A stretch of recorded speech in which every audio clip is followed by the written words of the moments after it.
Hello students, welcome back to chemistry classes. Class 12th chemistry plus NEET plus J के segment में मैं श्रवण कुमार एक बार फिर से सभी स्टूडेंट्स का वेलकम करता हूं। बच्चों, आज हमारा 12th क्लास इलेक्ट्रोकेमिस्ट्री का लेक्चर नंबर 21 है। लेक्चर नंबर 20 में हम लोगों ने बात की थी गैल्वेनिक सेल की। गैल्वेनिक सेल एक इलेक्ट्रॉनिक डिवाइस है जो केमिकल एनर्जी को इलेक्ट्रिक एनर्जी में कन्वर्ट करता है। इसमें इस पूरे सेटअप के अंदर दो बीकर लिए जाते हैं। उन दोनों बीकर्स के अंदर दो अलग अलग मेटल की स्ट्रिप को फिट किया जाता है और जो मेटल आपने लिए उसी मेटल का सोल्ट सॉल्यूशन उन बीकर्स के अंदर भरा जाता है। ठीक है, आपने देखा होगा लास्ट लेक्चर में। उसके बाद उन दोनों के दोनों मेटल स्ट्रिप को एक इलेक्ट्रिक वायर, एक मेटेलिक वायर से कनेक्ट कर दिया जाता है और उसके बाद में उस मेटेलिक वायर के बीच में एक एमीटर और एक कोई बल्ब हम लोग अटैच कर देते हैं मिडिल में। और फाइनली हम लोग दोनों बीकर को एक यू शेप की ट्यूब से कनेक्ट कर देते हैं, जिस ट्यूब के अंदर भरा रहता है एक इनर्ट इलेक्ट्रोलाइट विद अगार अगार और जिलेटिन। इनमें से ये चीज़ें भरी रहती हैं। इस ट्यूब को कहा जाता है सोल्ट ब्रिज, क्योंकि इसके अंदर सोल्ट भरा हुआ होता है और क्योंकि ये दोनों के दोनों बीकर्स को कनेक्ट करने का काम करता है। ठीक है, और बाकी सारा जो कॉन्सेप्ट है, सारी जो कहानी है कि गैल्वेनिक सेल का सेटअप कैसे होता है, कैसे ये काम करता है, इलेक्ट्रॉन का फ्लो कहाँ से कहाँ होता है, एनोड किसे बोलते हैं, कैथोड किसे बोलते हैं, उसके बाद में व्हाट इज़ सोल्ट ब्रिज, उसके बाद में सोल्ट ब्रिज का फंक्शन, उसके बाद में जो इससे एक सेल बनता है, जो इससे पूरा एक सेटअप बनता है जिसके अंदर रेडॉक्स रिएक्शन होती है, वो सेल हम लोग कैसे रिप्रेजेंट करते हैं वो भी हमने आपके सामने डिस्कस किया। ठीक, और जो गैल्वेनिक सेल होता है उससे हमें इलेक्ट्रिक करंट कैसे ऑब्टेन होता है, पोटेंशियल कैसे ऑब्टेन होता है, सेल का पोटेंशियल हम लोग कैसे कैसे फाइंड आउट कर सकते हैं, ये सारी चीज़ें हम लोगों ने आपके सामने डिस्कस की थी लास्ट लेक्चर में। उम्मीद है जो मैंने रिकॉल किया वो आपको समझ में आया होगा। ठीक है, तो आज के इस लेक्चर में हमें क्या करना है बच्चों? आज के इस लेक्चर में ये जो सेल तैयार हुआ, इस सेल का पोटेंशियल फाइंड आउट करना है, जिसे हम लोग बोलते हैं ईएमएफ। ईएमएफ बोलते हैं। ईएमएफ की फुल फॉर्म होती है इलेक्ट्रोमोटिव फोर्स। एक तरह से सेल का जो पावर होता है, सेल की जो पोटेंशियल होती है, हमें ये फाइंड आउट करना है। तो इसके लिए हम लोग हेडिंग डालेंगे, एक साइंटिस्ट का नाम आता है Walther Nernst. Walther Nernst. Walther Nernst ने एक डेरिवेशन की हेल्प से एक इक्वेशन तैयार करी, एक इक्वेशन बनाई, एक मैथमेटिकल कॉन्सेप्ट तैयार किया। उसी इक्वेशन को कहा जाता है नर्स्ट इक्वेशन। क्या बोलते हैं? Nernst equation. बहुत ही इंपॉर्टेंट टॉपिक है। एवरी ईयर बोर्ड में तो एक क्वेश्चन पक्का है। एवरी ईयर बोर्ड में एक क्वेश्चन पक्का है, और ये मान के चलिए आप लोग नीट और जेई में भी कोई ना कोई क्वेश्चन यहाँ से आता ही आता है। ठीक है, तो चलिए हम लोग बच्चों लेक्चर की शुरुआत करते हैं बिना देरी किए हुए। तो आपको आज की जो पहली हेडिंग लिखनी है उसका नाम है नर्स्ट इक्वेशन। ये नर्स्ट इक्वेशन है क्या एक्चुअली? नर्स्ट इक्वेशन एक्चुअली ये एक रिलेशन बनाया गया है डिफरेंट कंडीशंस के बीच में। हेडिंग है नर्स्ट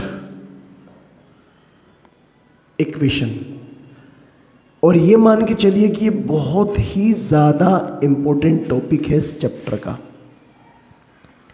आप तो इसे ये भी कह सकते हैं कि इस चैप्टर का सबसे ज़्यादा important topic, very very most important, ठीक है, बोर्ड एग्ज़ाम के लिए भी, नीट के लिए भी और जेई के लिए भी। एक्चुअली ये नस्ट इक्वेशन क्या है? ये नस्ट इक्वेशन आपने सुना होगा, हमने आपको पढ़ाया था इलेक्ट्रोड पोटेंशियल। इलेक्ट्रोड पोटेंशियल एक होता है EMF of the cell, cell का ईएमएफ, और एक होता है जो बीकर के अंदर जो सॉल्यूशन भरा होता है, जो सोल्ट सॉल्यूशन होता है, उस इलेक्ट्रोलाइटिक सॉल्यूशन की कंसंट्रेशन। इन सभी के बीच में ये क्या है? रिलेशन है। मतलब मैं कह सकता हूँ यहाँ पर पहला point, it gives a relation, it gives a relation between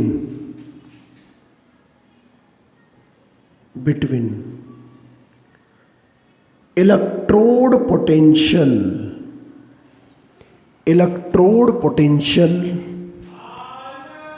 of metal electrode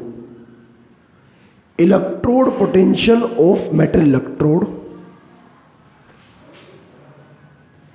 उसके बाद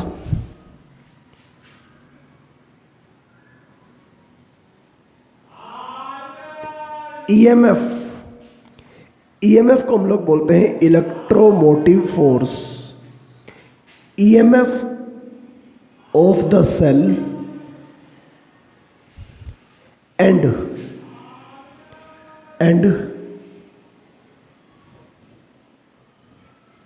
reaction quotient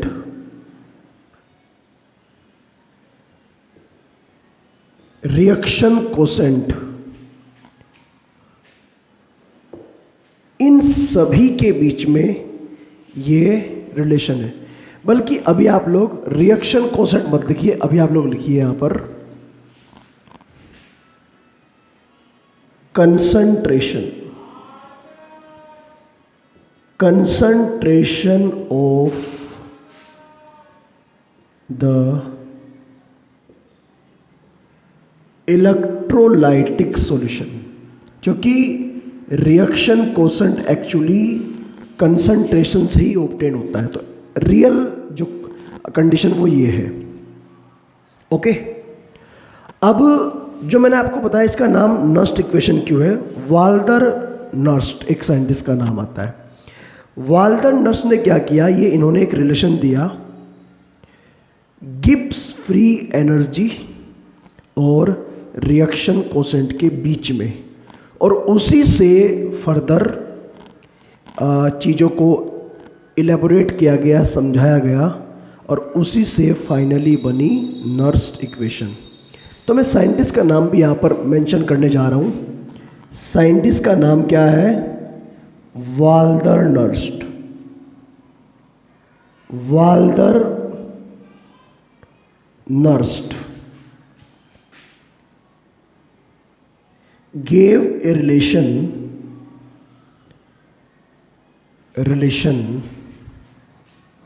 between Gibbs free energy, आप लोग इसे कभी कभी खाली फ्री एनर्जी भी कह सकते हैं, इसमें कोई फर्क नहीं पड़ता, लेकिन एक्चुअल में इसका नाम क्या है? Gibbs free energy.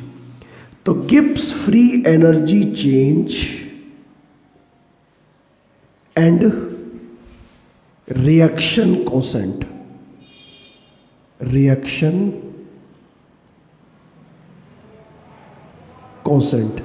मतलब इस क्वांटिटी और इस क्वांटिटी के बीच में रिलेशन, फ्री एनर्जी चेंज, इनके बीच में इन्होंने एक रिलेशन दिया। ठीक है, क्या रिलेशन था? रिलेशन ये था बच्चों, delta G is equal to delta G naught plus RT ln Q, RT ln Q। Delta G को तो हम लोग बोलते हैं चेंज इन फ्री एनर्जी। क्या बोलते हैं? चेंज इन फ्री एनर्जी, ठीक है। और डेल्टा जी नोट को हम लोग बोलते हैं standard Gibbs free energy change. और क्यू को हम लोग बोलते हैं रिएक्शन कोसेंट। रिएक्शन कोसेंट आपने 11वीं क्लास में चैप्टर का नाम था आपका इक्विलिब्रियम। इक्विलिब्रियम में आपने इक्विलिब्रियम कांस्टेंट और रिएक्शन कोसेंट ये दो चीज़ें पढ़ी होंगी। रिएक्शन कोसेंट एक्चुअली क्या होता है? ये दो कंसंट्रेशन का रेशो होता है, concentration of product upon concentration of reactant. अब अगर मैं बात करता हूँ यहाँ पर रेडॉक्स रिएक्शन की, रेडॉक्स रिएक्शन के अंदर एक तो होता है ऑक्सीडेशन, एक होता है रिडक्शन। तो इसका मतलब रिएक्शन तो लिखी जाएगी, और अगर रिएक्शन लिखी जाएगी तो इन दोनों की दोनों रिएक्शन में एक साइड, जैसे ऑक्सीडेशन में रिएक्टेंट वाली साइड कंसंट्रेशन आती है और रिडक्शन में रिएक्टेंट वाली साइड कंसंट्रेशन आती है। तो इन दोनों में कंसंट्रेशन टर्म आती है। तो उस कंसंट्रेशन का जो रेशो हम लोग निकालते हैं प्रोडक्ट अपॉन रिएक्टेंट, उस रेशो को हम लोग बोलते हैं रिएक्शन कोसेंट। आप यहां पर कह सकते हैं, इसे आप लोग मान लीजिए इक्वेशन नंबर 1। और इक्वेशन नंबर 1 में आप लोग कह सकते हैं यहां पर नीचे वेयर डेल्टा जी नोट, ये तो पता लग गया, Q और ये R और T, ये भी आप लोग समझिए क्या है, R और ये T। इन क्वांटिटीज का मीनिंग क्या है? डेल्टा जी को हम लोग बोलते हैं यहां पर फ्री एनर्जी चेंज। अच्छा, हमने इसे फ्री एनर्जी चेंज लिखा, आप लोग इसे गिब्स फ्री एनर्जी चेंज कह सकते हैं क्योंकि ये साइंटिस्ट के नाम पर बेस्ड है, ठीक है, गिब्स हेल्महोल्ट्ज। इसे हम लोग बोलते हैं standard free energy change. Standard free energy change. Q को हम लोग बोलते हैं रिएक्शन कोशेंट, ठीक है। रिएक्शन कोसेंट होता क्या actually? Reaction quotient ratio of concentration, ये कंसंट्रेशन का रेशो होता है एक्चुअली, प्रोडक्ट अपॉन रिएक्टेंट हमेशा। आर को हम लोग बोलते हैं यूनिवर्सल गैस कांस्टेंट। आर यहाँ पर एक कांस्टेंट है जिसकी अपनी अलग अलग वैल्यूज़ होती है। अगर मैं बात करूँ आपको आइडियल गैस इक्वेशन में इसकी अलग वैल्यू रखी जाती है। जो एनर्जी की फॉर्मूली होती है, एनर्जी की, एक्चुअली एनर्जी का ही फॉर्मूला है, एनर्जी वाले कॉन्सेप्ट में इसकी अलग वैल्यू होती है। तो सभी जगह इसकी अलग अलग वैल्यू होती है, जूल में अलग होती है, कैलोरी में अलग होती है, लीटर एटमॉस्फेयर में अलग होती है, सब जगह इनकी अलग अलग वैल्यूज़ होती है। और टी यहाँ पर टेम्परेचर है, टेम्परेचर, और वो भी रखा जाएगा इन केल्विन। तो ये कुछ वैल्यूज़ हैं, ये इक्वेशन है। इस इक्वेशन को दिया था किन्होंने? इस इक्वेशन को दिया था, एक्सप्लेन किया था वाल्दर नट्स ने। तो ये सारी की सारी चीज़ें हैं बच्चों, इन्हें आप लोग अभी नोट कर सकते हो। मतलब मैं बहुत ही धीरे धीरे इन चीज़ों को आपके सामने एक्सप्लेन करने जा रहा हूँ, क्योंकि जब फॉर्मूला बन जाएगा तो वहाँ पर आपको कोई कन्फ्यूज़न ना हो, उस चीज़ को मैं बार बार ओवरकम करता रहता हूँ। तो इसलिए वीडियो स्टॉप करके आप लोग सबसे पहले इस पूरे पोर्शन को यहाँ से लेके यहाँ तक नोट करते जाइएगा और फिर हम लोग बढ़ते हैं आगे। स्टूडेंट,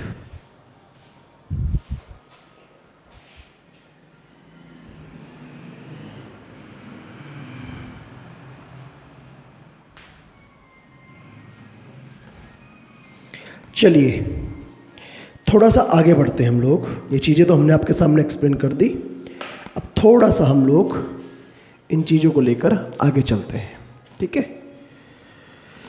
क्योंकि हमें इस डेरिवेशन को पूरा करना है।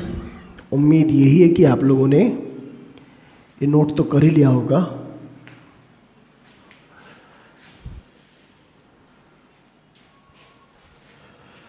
देखिए भाई बच्चों, ये जो यहाँ पर ये हमने फॉर्मूला लिखा, इसे आपको दोबारा लिखने की नीड नहीं है।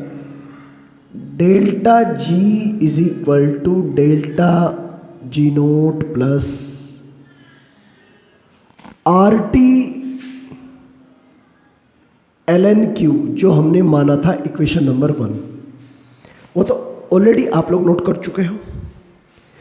तो गिब्स हेल्महोल्ट्ज के अकॉर्डिंग जो फ्री एनर्जी चेंज है, इसे हम लोग लिख सकते हैं नेक्स्ट पॉइंट में delta G is equal to minus k n F E, ये लिख सकते हैं। और delta G naught is equal to लिख सकते हैं minus k n F E naught. ये जो ये है, ये तो इसके लिए मतलब नॉर्मल जो पोटेंशियल, नॉर्मल जो फ्री एनर्जी है। और ये जो नोट वाला है, ये नोट वाला जी नोट ई नोट, ये कब यूज़ करते हैं? स्टैंडर्ड जो वैल्यू कांस्टेंट होती है, जो स्टैंडर्ड कंडीशन पर हम लोग करते हैं फाइंड आउट। ये दो वैल्यूज़ हैं, ये है according to free energy concept. ये फॉर्मूले आते हैं कुछ, ये आपको आगे भी काम आएंगे, आगे भी आपको नोट करने हैं। तो put the values of delta G and delta G note in equation 1। इन दोनों वैल्यूज का आप लोग इक्वेशन 1 में पुट करिएगा। तो जब यहां पुट करेंगे तो ये हो जाएगा आपका minus k n F E, ये वैल्यू आपने यहां पुट कर दी, is equal to minus k n F E naught, ये वैल्यू आपने यहां पुट कर दी, और plus R T L N Q. ठीक है, तो उम्मीद है आप लोग ये बात तो समझ गए होंगे। ये वैल्यूज आपने यहां पर पुट करके देख ली। अब इसमें क्या करना है बच्चों आपको, इसमें आपको यहां से जो कॉमन फैक्टर आ रहा है ना, जो कॉमन फैक्टर है उसे वहां से कॉमन लेना है। देखो मैं यहां से माइनस एन एफ और यहां से भी माइनस एन एफ कॉमन लूंगा। यहां से माइनस एन एफ कैसे कॉमन आएगा, कैसे कॉमन आएगा यहां से? अगर मैं इस फैक्टर में अगर मैं minus n F upon minus n F, numerator और डिनोमिनेटर दोनों में मैंने क्या कर दिया, माइनस एन एफ से ऊपर नीचे मल्टीप्लाई और डिवाइड कर दिया। बात समझ रहे हो मेरी? तो जब मैं यहां से माइनस एन एफ बाहर कॉमन लूंगा, यहां से भी, मतलब ये तो यहां से आएगा और इन दोनों से एक कॉमन आएगा यहां पर। ठीक है, तो जब यहां से और ये यहां से कॉमन आएगा तो नीचे तो बचा रह जाएगा। मतलब ये इसे लिख सकते हैं minus NF into E is equal to minus NF, ये बचा यहाँ पर ई नोट, और जब यहाँ से कॉमन लेंगे माइनस, क्योंकि जब माइनस के अंदर मल्टीप्लाई करेंगे तो क्या हो जाएगा, माइनस माइनस प्लस हो जाएगा, तो माइनस बचेगा यहाँ पर माइनस RT ln Q, और अपोन में क्या आएगा, अपोन में NF। ठीक है, ये बचेगा यहाँ पर। ठीक है स्टूडेंट, तो इससे ये हुआ कैंसल। ठीक है, इससे ये कैंसल हुआ, और अल्टीमेटली आपका जो फॉर्मूला बना, यहां से तो बचा E is equal to E naught minus RT upon NF ln Q, ये बन गई इक्वेशन। और इसी इक्वेशन को हम लोग बोलते हैं नर्स्ड इक्वेशन। इस इक्वेशन को हम लोग चेंज कर सकते हैं। आप लोग इसे मान लीजिए इक्वेशन नंबर 2। चेंज कैसे कर सकते हैं, यहां पर क्या क्या चेंज कर सकते हैं। यहां पर सबसे पहले ln Q is equal to लिख सकते हैं 2.303 log Q।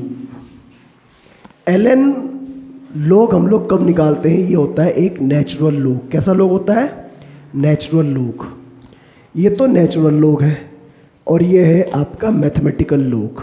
ठीक है, मतलब जो ई बेस का लॉग होता है उसे नेचुरल लॉग बोलते हैं। तो ln Q is equal to, या फिर log e base Q is equal to होता है 2.303 log Q। तो जहाँ पर ये है वहाँ पर ये पुट कर देंगे। और दूसरी बात, क्योंकि हम लोग स्टैंडर्ड कंडीशन पर इस इक्वेशन को सोल्व कर रहे हैं, तो स्टैंडर्ड कंडीशन पर टेम्परेचर की वैल्यू पुट करेंगे 298 केल्विन।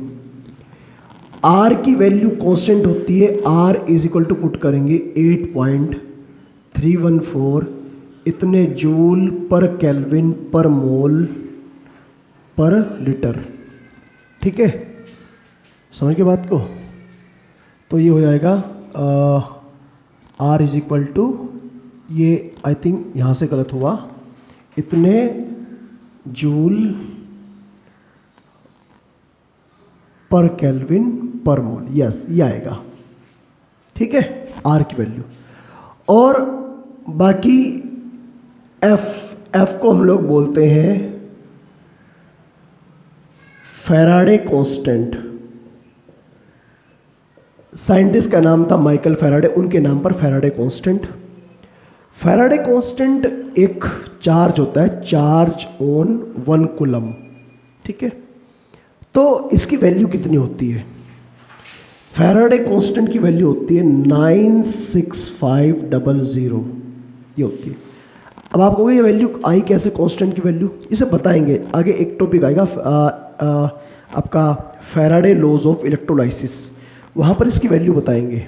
ठीक है, और क्या बचा, ये तो हमें रखना ही है इसके अंदर, ये भी रखना है RTN। N क्या है, N चेंज है, मतलब रेडॉक्स रिएक्शन के अंदर कितने इलेक्ट्रॉन गेन हुए, कितने इलेक्ट्रॉन लॉस हुए। अब ये तो पता नहीं है कितने लॉस हुए। N यहाँ पर क्या है, चेंज इन चार्ज।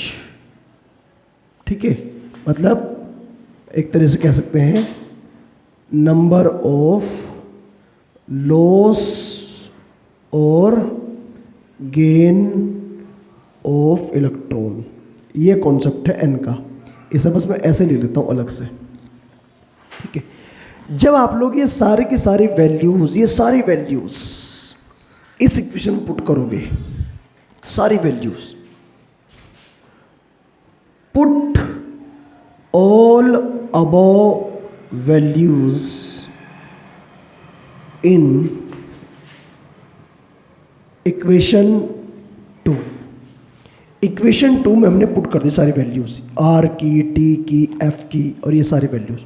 तो हमारा जो फाइनल फॉर्मूला बनेगा ये बनेगा E is equal to E naught minus 0.059 upon n. अब आप कहोगे यहाँ पर सर एन की वैल्यू क्यों नहीं पुट की? एक्चुअली एन की वैल्यू रिएक्शन देख के पता लगी जिसमें हम लोग इसे अप्लाई करेंगे। अभी किसी के अंदर इलेक्ट्रॉन का लॉस और गेन 1 हो रहा है, किसी के अंदर 2, कहीं पर 3, कहीं पर 6 ऐसे हो रहा है, ठीक है ये, और ये हो जाएगा log Q। समझ गए? जब ये सारी वैल्यूज़ हम लोग यहाँ पर पुट कर देंगे तो हमारा ये जो फॉर्मूला है ये अल्टीमेटली ये बन के आएगा, मतलब ये सारा सोल्व करके ये बन के आएगा। हम इसकी जगह पर ये यहाँ पर पुट कर देंगे सारी वैल्यूज़, और सारी वैल्यूज़ पुट करके अल्टीमेटली फॉर्मूला, ये लास्ट फॉर्मूला है, फाइनल फॉर्मूला है, ये लास्ट फॉर्मूला है, ठीक है। तो एक बार सभी स्टूडेंट वीडियो स्टॉप करके इसे नोट कर लीजिएगा। ये स्टैंडर्ड कंडीशन पर यूज़ होने वाली गिब्स फ्री एनर्जी और स्टैंडर्ड गिब्स फ्री एनर्जी के अकॉर्डिंग फाइनली नर्स्ट इक्वेशन है। आप लोग ऐसा भी कर सकते हैं, सारी वैल्यू यहाँ पर पुट करके दिखा सकते हैं यहाँ पर, ठीक है। लेकिन जब पुट कर देंगे और जब सोल्व कर लेंगे तो फाइनली आपको यही इक्वेशन मिलेगी। तो वीडियो स्टॉप करके इसे नोट कर लीजिएगा आप लोग।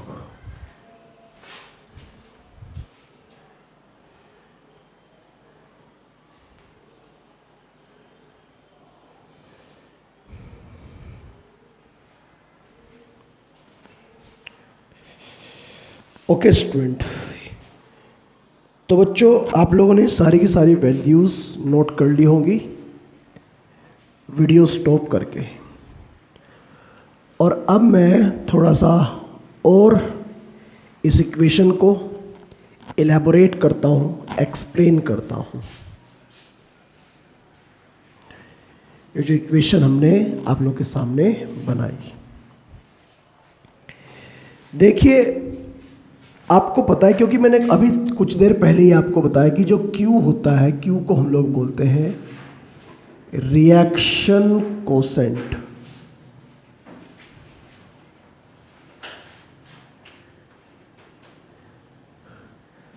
और Q फाइंड आउट कैसे होता है? Q इज इक्वल टू होता है, Q is equal to concentration of product upon concentration of reactant। ये Q निकालने का तरीका है। फॉर एग्जाम्पल मैं आपके सामने कोई इक्वेशन दूं, इक्वेशन है ये Ag सॉलिड, इसके साथ में कॉपर प्लस के 2 एक्वस। इस इक्वेशन में Ag तो कन्वर्ट हो रहा है Ag प्लस एक्वस में, और कॉपर प्लस के 2 कन्वर्ट हो रहा है कॉपर में। अभी ये इक्वेशन बैलेंस नहीं है। मान लीजिए ये एक रेडॉक्स रिएक्शन है जहाँ पर ये तो हो रहा है रिडक्शन, सॉरी ये तो हो रहा है ऑक्सीडेशन और ये हो रहा है रिडक्शन। बैलेंस क्यों नहीं है? कि दोनों साइड चार्ज बैलेंस नहीं है। चार्ज भी बैलेंस होना चाहिए, एटम भी बैलेंस होने चाहिए।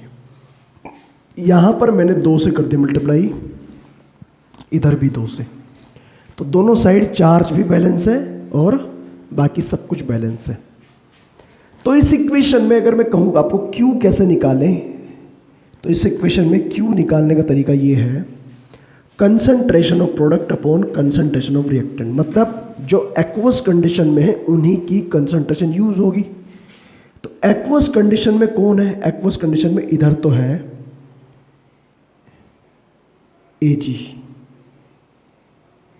Ag प्लस, और इसका कोफिशिएंट भी तो है ना, क्योंकि जब हम लोग इक्विलिब्रियम कांस्टेंट पढ़ते थे, इक्विलिब्रियम वाला चैप्टर पढ़ते थे, इक्विलिब्रियम कांस्टेंट और जो रिएक्शन कांस्टेंट निकालते हैं उसमें कोफिशिएंट को पावर में भी लेके जाते हैं। तो ये कोफिशिएंट और इसकी पावर में जाएगा यहाँ से 2 अपॉन में concentration of reactant Cu plus के 2 और इसका कोफिशिएंट 1 है, तो ऐसे। अच्छा एक बात और, Q इज इक्वल टू ये जो ये वाला कंपोनेंट, ये कंपोनेंट इनमें से कौन से वाले पार्ट का है? मैंने कहा ये जो कंपोनेंट है आपका ये वाला कौन से वाले प्रोसेस का कंपोनेंट है? मगर ये कंपोनेंट है ऑक्सीडेशन का, और ये किसका है? ये कंपोनेंट है रिडक्शन का। ठीक है, तो इसे हम लोग ऐसे भी तो लिख सकते हैं कि Q is equal to oxidation upon reduction. ये हुआ। तो जो नर्स्ट इक्वेशन है उसे हम लोग ऐसे भी तो लिख सकते हैं, सो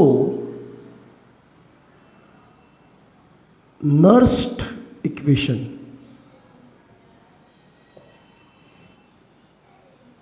E is equal to E naught minus 0.59 upon N log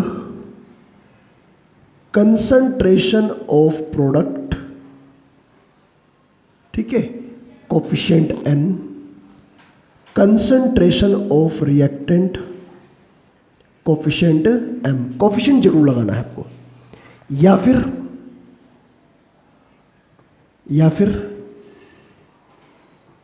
E is equal to E naught minus 0.59 N log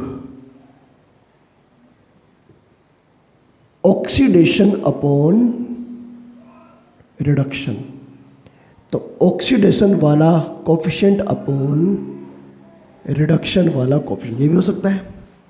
अच्छा ये दोनों की दोनों रिएक्शन अभी हाफ सेल के लिए, किसके लिए? हाफ सेल के लिए, क्योंकि अभी ई है, ये ई सेल तो नहीं है। अच्छा फॉर कंप्लीट सेल, अगर मैं कहूँ कंप्लीट सेल के लिए क्या होगी, तो कंप्लीट सेल के लिए हो जाएगी E cell is equal to E naught cell minus 0.059 upon N log